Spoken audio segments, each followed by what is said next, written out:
Bolsonaro destruiu a vida do ministro Alexandre de Moraes para que Moraes sentisse raiva e ódio de Bolsonaro? Gente, ontem eu postei um vídeo que gerou um burburinho imenso aqui no canal, em que eu falei sobre a razão secreta da perseguição de Moraes contra Bolsonaro. Mas muita gente aí ficou com dúvida sobre uma coisa.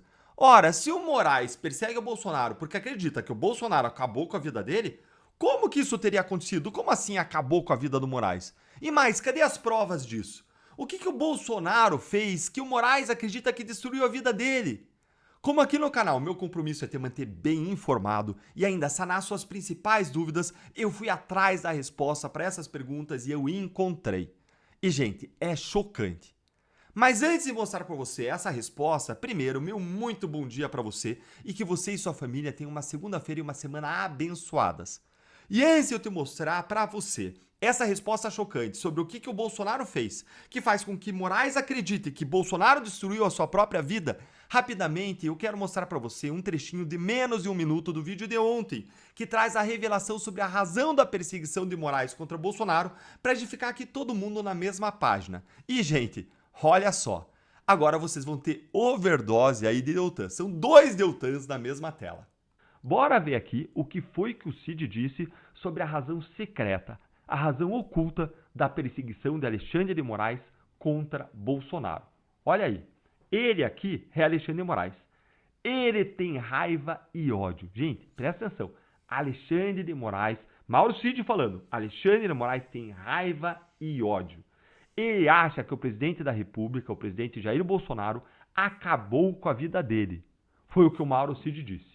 E na sequência, o Cid afirma de onde veio essa informação.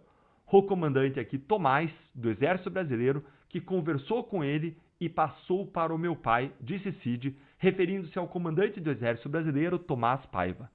O militar também disse que o general Tomás e o pai dele conversavam sempre.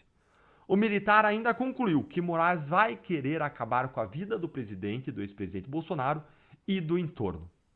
Gente, depois de vocês assistirem isso aí, que é o melhor youtuber pra minha esposa, é o youtuber favorito da minha esposa, agora que a gente já entendeu isso aqui, bora agora entender, na visão do ministro Alexandre de Moraes, como que Bolsonaro teria acabado com a vida dele.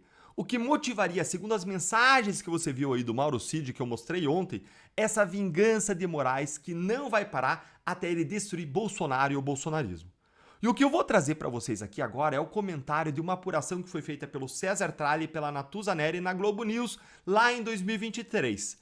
E se saiu na Globo News, então você pode ter certeza que representa 100% a visão de Moraes e dos ministros do STF.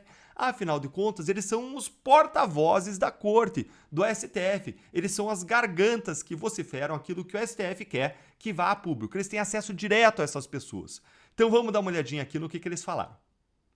Moraes, na sua vida particular, ela mudou radicalmente. É um ministro hoje que ele vive de privações. Não é vida, né? Não é vida. Ele aqui em São Paulo, ele sai pouquíssimo, ele não vai a shopping center, não vai a restaurante, ele mal frequenta o clube, porque ele mora em frente a um clube em que ele é sócio. Ele tinha o hábito de caminhar, de fazer ginástica, de correr, de 2 anos e meio para cá, desde que essa questão dos embates, né, do ex-presidente Bolsonaro com ele em especial, né, que foi para a pessoa física e tal, isso foi tornando a vida dele uma vida bem complicada. Então ele não vai ao clube, ele não sai de casa, ele não vai a shopping, ele não vai a restaurante.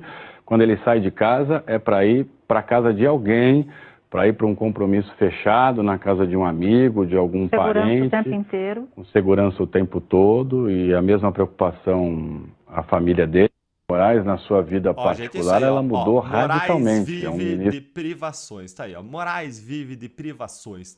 Gente, a Natuza Neri, ela disse, não é vida. E o César Tralli disse que todas essas privações que hoje o Moraes vive são culpa justamente dos embates com Bolsonaro, que teriam saído do plano institucional, ou seja, teriam saído do embate entre presidência e STF para o CPF, para a pessoa física. Se tornou um embate pessoal, figadal, entre a pessoa de Moraes e a pessoa de Bolsonaro. E agora presta atenção aqui. Essa é a visão do Moraes. E agora eu quero trazer para vocês uma outra visão. Mas se isso já te ajudou a tirar suas dúvidas, já ajudou você a entender o que está acontecendo, senta o dedo no like aí com força para que mais pessoas recebam esse esclarecimento e entendam o que está acontecendo e que isso é figadal. E como eu disse ontem, um juiz que tem um ódio aí, uma raiva figadal, ele não pode julgar um caso contra aquele réu. Mas agora que eu te apresentei isso aqui, dá uma olhadinha nessa outra visão ou perspectiva, gente. Será que a vida do Moraes acabou mesmo por conta das críticas do Bolsonaro? Será mesmo? Ou será que a vida do Moraes acabou porque o ministro, desde 2019, é o relator de um inquérito do fim do mundo inconstitucional e ilegal, por meio do qual ele e o STF instalaram um regime de censura e uma tirania judicial no país, hein? Será que a vida de privações do ministro não começou depois que ele aceitou relatar o inquérito das fake news e passou a abusar do seu poder e da sua autoridade, dia sim, dia também? Será que a culpa do que o ministro sofre hoje, do que ele está vivendo, não é dos seus próprios abusos? Será que o Moraes não deveria pôr a mão na consciência e fazer uma autocrítica, ter uma mínima noção de responsabilidade pessoal sobre a própria vida dele? Afinal de contas, se a culpa é sempre dos outros, se a culpa é sempre do Bolsonaro, então quem tem que melhorar é o outro, né? É o Bolsonaro e não o Moraes, certo?